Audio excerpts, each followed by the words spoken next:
Hello বন্ধুরা, নতুন একটা ভিডিওতে আমাদের সকলকে স্বাগত জানাই।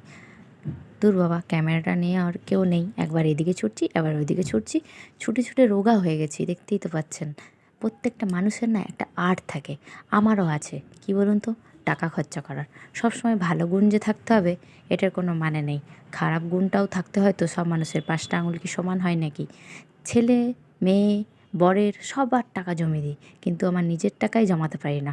বরের টাকায় এইটা কিনিনি, নিজের টাকায় কিনেছি। যতটুকু কিনি না, কোনো জিনিস নিজের টাকায় কিনি, বুঝলেন?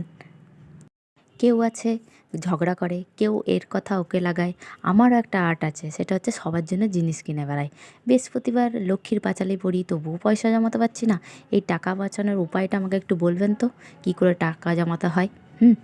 চলুন আজকে দেখিয়ে ফেলি আমি মিশো থেকে কি জিনিস অর্ডার করেছিলাম, এসছে কেমন।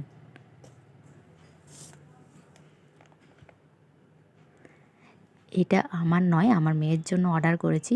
ওর সামনে অন্নপ্রাশন আছে, সেই জন্যে এটা মাথায় পড়বে, মাথাতে এটা লাগাবে আমার মেয়ে।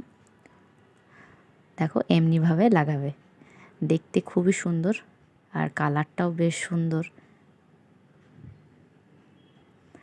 আরও তোমাদের একটুখানি আর কি আছে জিনিস তোমাদের দেখিয়ে দিই। এটা আমার ননদ দিয়েছে আমার মেয়েকে। খুবই সুন্দর জামাটা। মেয়েদের জামাগুলো খুব সুন্দরই হয় দেখতে যদিবা। আর এটা আমার ছেলেকে দিয়েছে আমার ননদ দিদি। প্রত্যেকটা জিনিস আমার তো খুবই ভালো লেগেছে। আর তোমাদের কেমন লাগলো আমাকে অবশ্যই জানিও। আর যারা যারা এখনও লাইক সাবস্ক্রাইব করোনি অবশ্যই করে দিও। টাটা।